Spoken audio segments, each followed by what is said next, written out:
to our English class. Today we are going to study a poem named The Tale of Melon City by VINCENT from Snapshot of class 11 in English. So today this poem will tell us about a king. It is a story of a king who orders to make an ark, and it turns to be a little shorter in height, which makes the king crown fall down. And then he orders the execution of the culprits. However, ironically, he is hanged. Later on, the citizens decide to choose a new king, and they end up choosing a melon. Hence, the poem is ironic. So, in this poem, The Tale of Melon City, it is a very interesting and a very nice a couplet poem. Couplet means 2 lines. So this poem is written in two lines, which is called couplet poems. So in this poem, you will enjoy while reading it, or while reciting this particular poem. You will be really enjoying, because throughout when you read the poem, you will be able to understand what the poem is about, because it is very easy to understand. Okay, let's recite first, recite the poem, and then later on I will explain it line by line.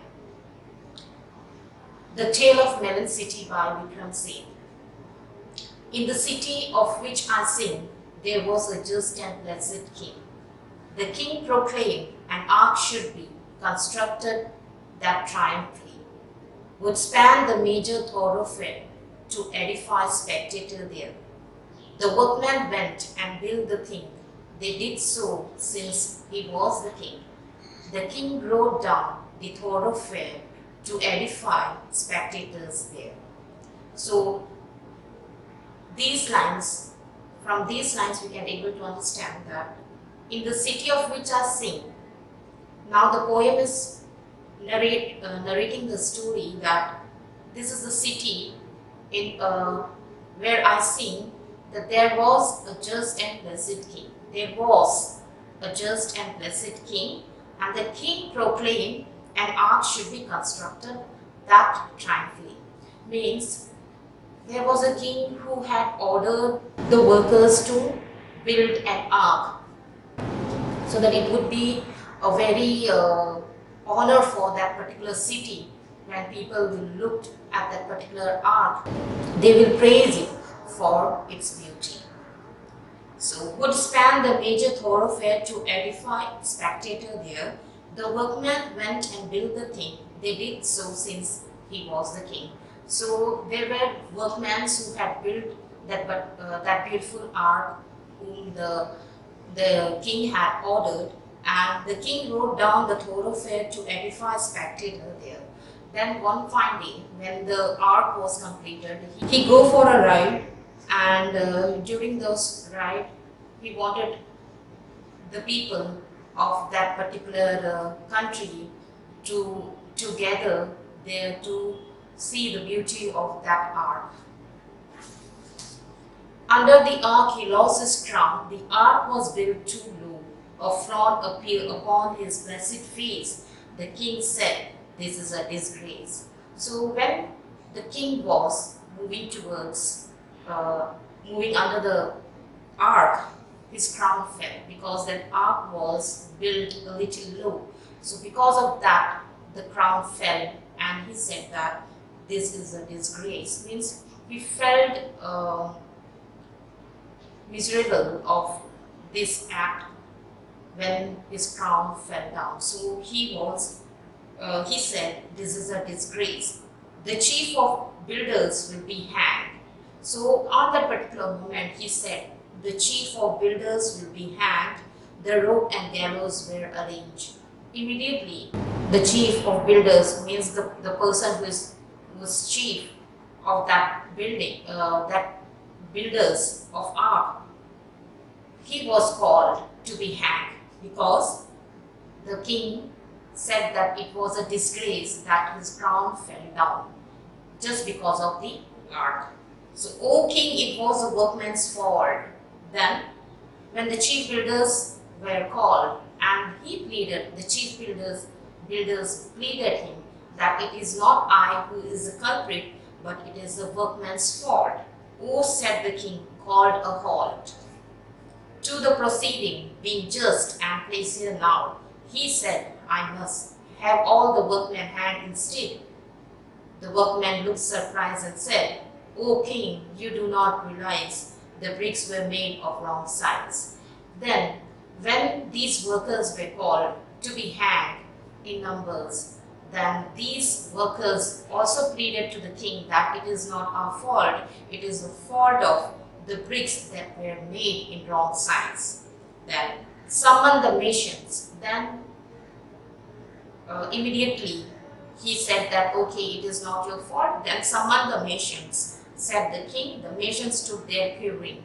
Means nation was, because everyone had escaped from getting hanged, but this person, nation, also said that it was the architect. They said the architect was someone. After the summon, after the nations, then the nation stood there quivering. He was very afraid of that particular fault, and he was afraid of being hanged. So he said that it was the architect. They said the architect was someone. Well, architect said, His Majesty, I do ordain that you shall be hanged, said the architect. O king, you have forgotten one small thing. You made certain amendments to plan when I showed them to you. Then, now, how cleverly this architect said that it is not my fault, it is the fault of you, king. It is the fault of you alone that you had signed that amendments when I had shown it to you and you said, okay. Being a just and blessed king, he said, this is a tricky thing. So when each and every person was blaming each and every one, so at the end it was pointed towards the king, and the king said that, oh, it is a tricky thing. I need some counsel, bring to me the wisest man in this country. So imagine, my dear children, that he is the only king who is having the power to order and to be punished. But he is, when someone is blaming him that it is your fault, then he, just because of that particular title, what title he is having? Just and blessed king. Because he was just and blessed king, so he, at that particular time, he needs some counsel. Being to me the wisest man in this country, the wisest man was found and brought, nay, carried to the royal court. Then the ministers of that particular country brought a wise man. He could not walk and could not see. So old and therefore wise was he. So they found a wise man, but he was so old, who was not able to walk and who was not able to see. So imagine, my dear children, those person who is not able to walk and not able to see, that person is going to counsel. But in a quivering voice he said, the culprits must be punished. Truly the art it was that band the crown off, and it must be hanged. So what the wise man had decided, that it is the art who is the culprit, because the art had fallen the crown of the king. To the scaffold the ark was led, when suddenly a counselor said, True, mused the king, while now the crowd, restless, was muttering aloud. When this king was said that, yes, it is true that it is because of the art, because he thought that he would escape from hanging, but the crowd were restless and they all were muttering aloud. What did they say? The king perceived their mood and trembled. and said to all who were assembled, Let us postpone consideration of finer points like guilt. The nation wants a hanging. Hanged must be someone, and that immediately. So it is because of the crowd that the crowd wanted someone to be hanged on that particular day. But the king tried to postpone these circumstances because it is not it is not an easy to just put a person into hang. And he himself had realized that yes, it is not a good thing to be hanged. So, but according to the customs of that particular city, someone must be hanged on that particular day because the crown of the king was disgrace, was dishonor. So the nose was set up somewhat high, each man was measured by and by. The nose was set up somewhat high, each man was measured by and by. So at that particular day, that nose means the was already measured and it was set up. But what happened? Everyone in that particular country was measured, and but only one man was so tall he fitted. One man, that was all. He was the king. His majesty was therefore hanged by royal decree. Then only person to be fitted in that nose was the king, and he was hanged on that particular day because it fitted in that particular nose. Thank goodness we found someone, said the minister, for if instead we had not, the unruly tongue might well have turned against the crown. So it was a disgrace of that particular post of the king that that the crown fell down, and it is a dishonor of the king. But now the king is hanged, and they are saying, we had not, the unruly tongue might well turn against the crown. Long live the king, the minister said. Long live the king is dead.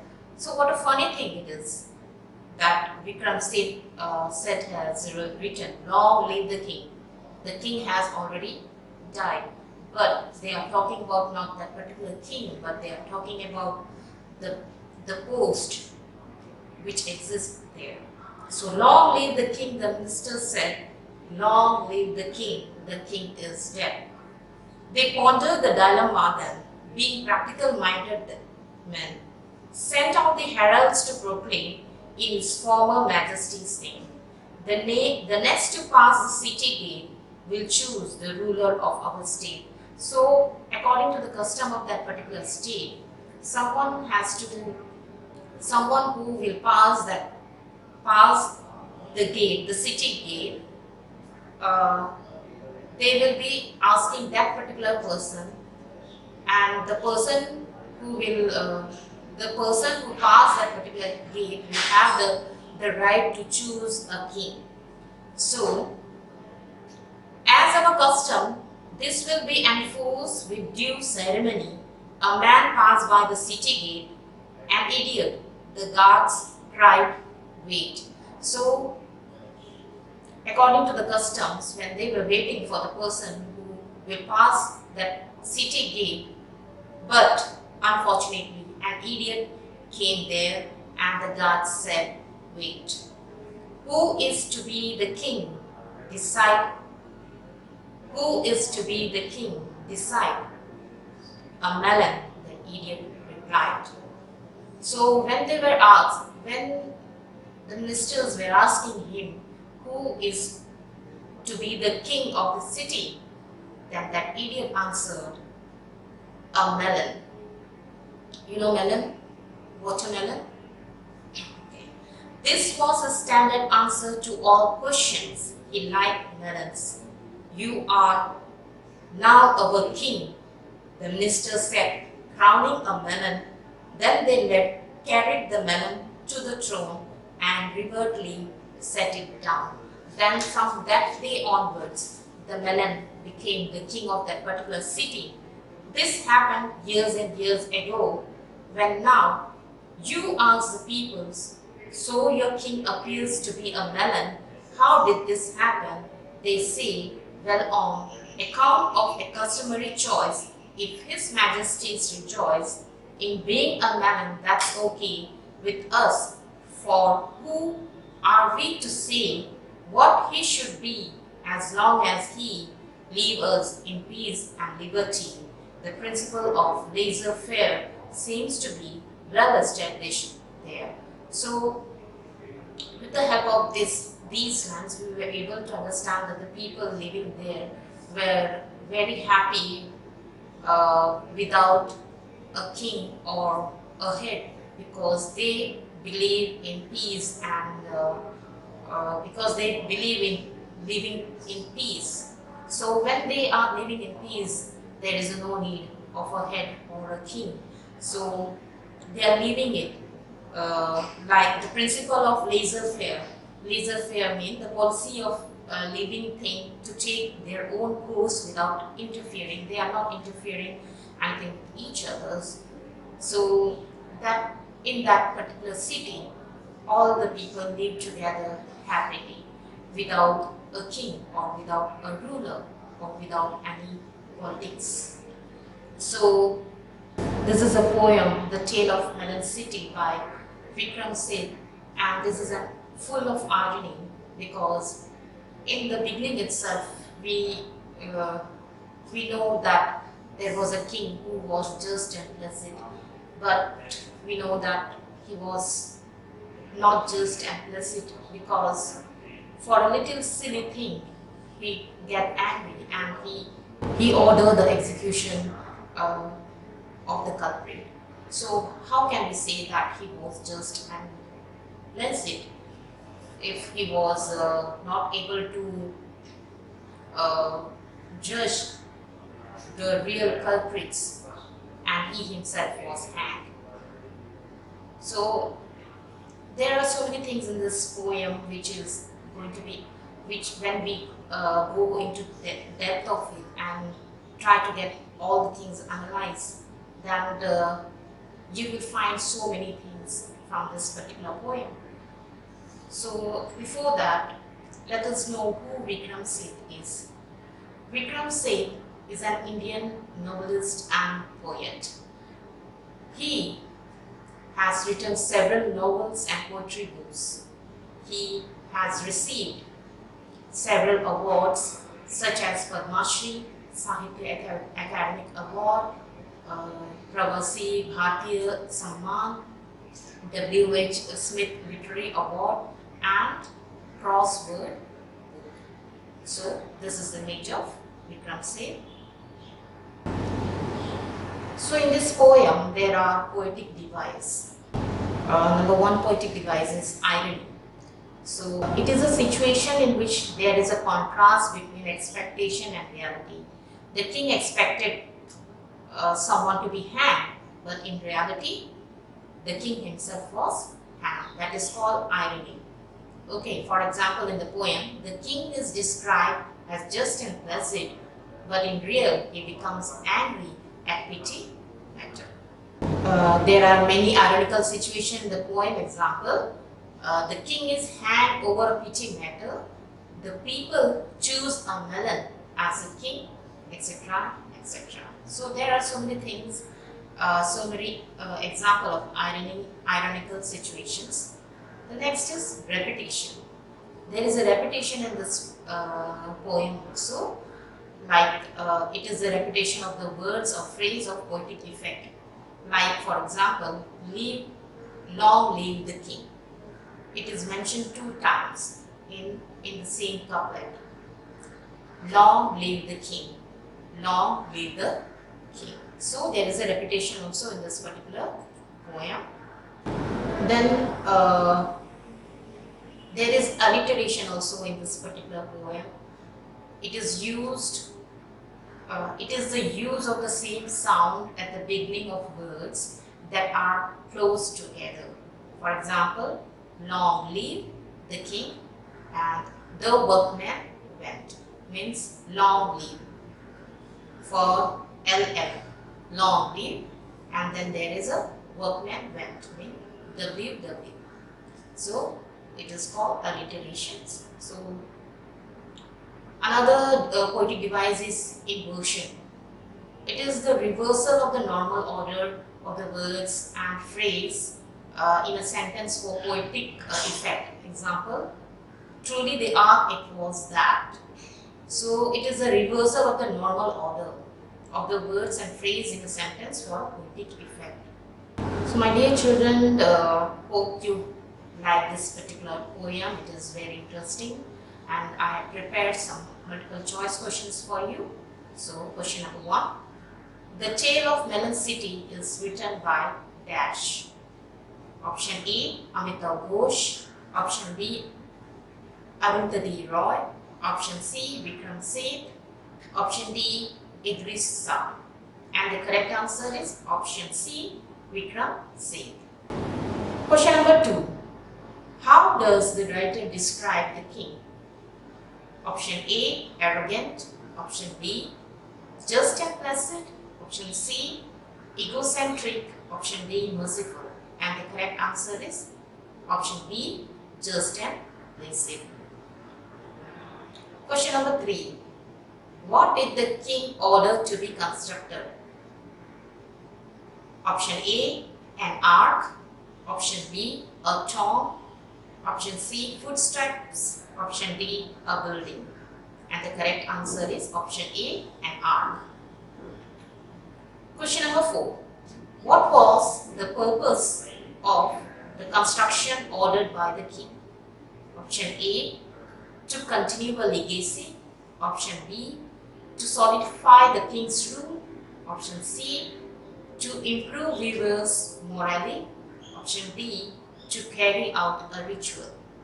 And the correct answer is option B, to solidify the king's rule. Question number 5. What happened when the king wrote down the thoroughfare? Option A, the crowd cheered. Option B, no one has impressed. Option C, the king's crown fell. Option D, not mentioned. What is the correct answer? The correct answer is option C, the king's crown fell. Question number 6. Why did the king's crown fall? Option A, because the ark was built too low. Option B, because he lost his balance. Option C, because the crown was heavy. Option D, because he was attacked. And the correct answer is option A, because the ark was built too low. Question number 7. This is a disgrace. What was a disgrace? Option A, poorly built ark. Option B, unenthusiastic crowd. Option C, crown being stroked. Option D, none of the above. And the correct answer is option C, crown being stroked. Question number 8. What order the king gave after the incident? Option A, he ordered workmen to be hanged. Option B, he ordered to hang the chief of builders. Option C, he ordered to summon the architect. Option D, he ordered to gather all people. And the correct answer is he ordered to hang the chief of builders. Question number 9. Who did the chief of builders blame? Option A, the public. Option B, the architect. Option C, the mason. Option D, the workman. And the correct answer is option D, the workman. Question number 10. What reasons did the workman give to the king? Option A, instruction given were wrong. Option B, time provided was less. Option C, Bricks were of the wrong size. Option D. Changes were made at the last point. And the correct answer is option C. Bricks were of the wrong size. Question number 11. According to the architect, who made the amendments? Option A. The king. Option B. The chief of the builders. Option C. He himself. Option D. The masons. And the correct answer is option A. The kings. Question number 12. Listening about his own hanging, who did the king call for? Option A. The oldest man in the country. Option B. The wisest man in the country. Option C. The wisest minister in his administration. Option D. All the people. And the correct answer is option B. The wisest man in the country. Question number 13. Who, according to the council, was the culprit that was brought before the king? Option A. The king. Option B. The crown. Option C. The ark. Option D. The chief of the builders. And the correct answer is option C. The ark. Question number 14. Why was it shameful to hang the ark? Option A. Because it was innocent. Option B. Because it was non-living. Option C. Because it was newly built. Option D. Because it had touched the king's head. And the correct answer is option B. Because it was non-living. Question number 15. After all the considerations and discussion, the crowd was getting dash. Option A. Restless. Option B. Amused. Option C. Horrified. Option D. Bored. And the correct answer is option A. Restless.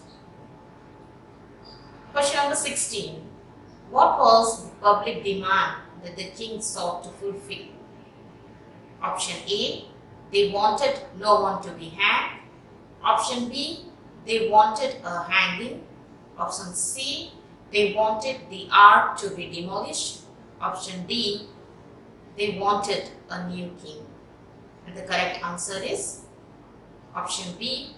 They wanted a hanging. Question number 17.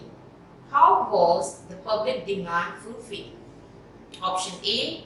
By voting. Option B. By the king's discretion. Option C. By measuring height one by one. Option D. By the councillors' decisions. And the correct answer is option B. By the king's discretion. Question number 18. Finally, who was tall enough to reach the noose? Option A. The chief of the builders. Option B. The architect. Option C. Someone from the crowd. Option D. The king. And the correct answer is option D. The king. Question number 19. Who was to choose the next king? Option A. The next to pass the city gate. Option B. The ministers. Option C. The public. Option D. The heir of the deceased king would be the king by rule. And the correct answer is option A. The next to pass the city gate. Our last question, question number 20. Who passed the city gate? Option A. An old wise man. Option B. An idiot. Option C. A beggar. Option D. A child. And the correct answer is option B. An idiot. So my dear children, hope you had enjoyed this particular poem, and I request you to read this poem at home and try to enjoy it. Try to enjoy this poem and go through it so that you will know the real depth of this particular poem. And that's all for today's class. Meet you in the next class.